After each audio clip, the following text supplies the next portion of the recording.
Disclaimer: this is in no way meant to represent true barbecue technique. In fact, in this video I will break just about every barbecue rule that there is, with the exception of using an accelerant on the coals, because I just cannot bring myself to use lighter fluid when cooking food. Except for trying to get some cool shots like these here from other episodes. No food was actually cooked on the coals though. But this is a fantastic way to make extremely awesome tasting baby back ribs. It's relatively easy and sure to be a crowd pleaser, unless you're at a barbecue competition where they will banish you from planet Earth for using the method I'm about to show you. So enjoy. Take some ribs. I have pork loin ribs, otherwise known as baby backs. You can use just about any kind of ribs you want for this. There is silver skin on the back of these ribs. No need to take it off this time. I can already hear the barbecue aficionados assembling in the masses with torches and pitchforks. Take a big pot and fill it up with Coke. You can use root beer also if you want it. I like regular Coke. The reason I don't take the silver skin off is because cola is very corrosive, and there will be just enough skin on the ribs to keep them from falling apart in the end, and you won't even notice that it's on there. If I was going to use a dry method like an oven or a smoker, I would definitely remove it. No one wants inedible dental floss-like textures in their food. As the cola starts to heat up, add the ribs to the pot. They should be completely submerged. You must keep an eye on the pot as it heats up for two reasons. One, you don't want it to boil over on you. And two, you don't want it to completely boil at all. You just want the liquid to barely boil, more like a slow simmer. You do want the ribs to stay looking like ribs in the end. So if it's a rolling boil, the meat will actually just fall off the bone in the end. Cola is a very strong tenderizer. As the pot heats up, you will notice a nasty, scummy looking foam that forms on the top. Just leave it alone. That scummy looking stuff will get darker in color and will grow larger as the liquid gets closer to the simmer temperature. Just leave it alone. You might be thinking, that's gross, I need to skim it off before it gets all over my food. So I'll say it one more time. Leave it alone.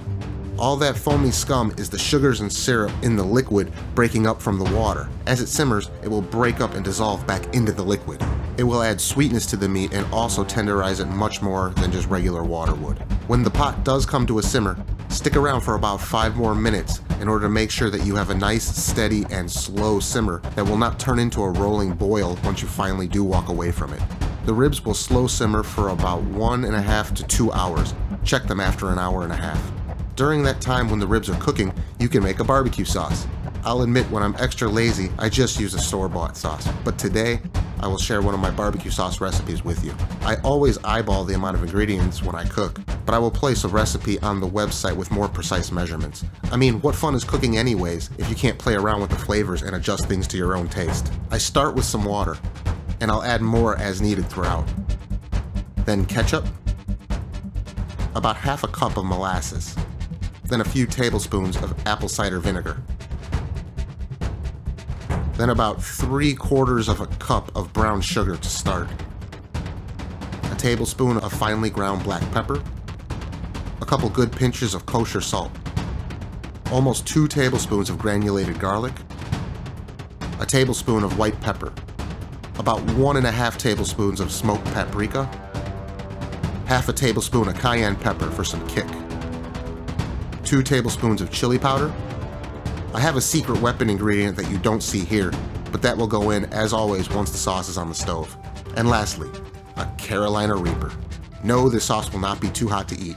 Here's how to prepare the Reaper ahead of time to go into the sauce. I took 1 dried Reaper and minced it up. Put it in a bowl and add some very hot water to it.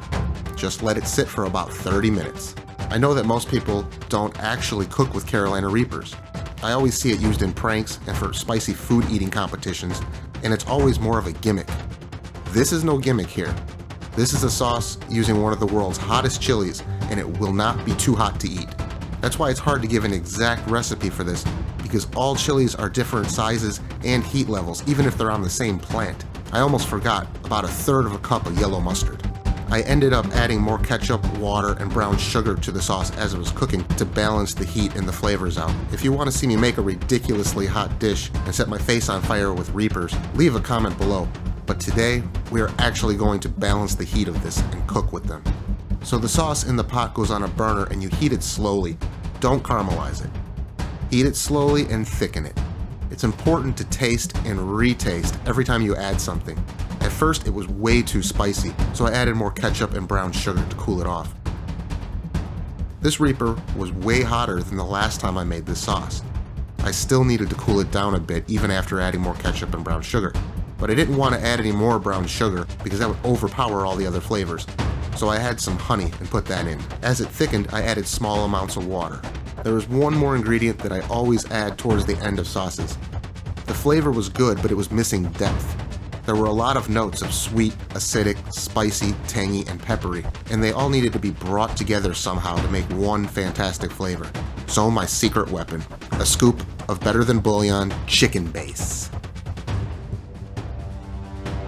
The base seasoned all the flavors and brought them all together into harmony. After almost 2 hours, the ribs were very tender but not falling apart yet. So I took them out. Then I wanted a bit of smoke on them, so I took them to a grill where I had some wood chunks.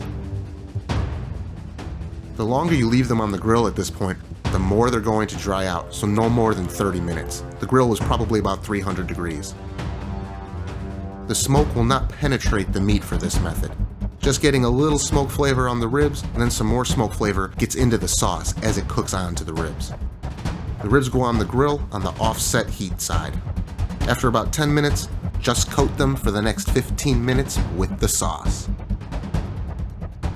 And that is how easy it is to make cola ribs.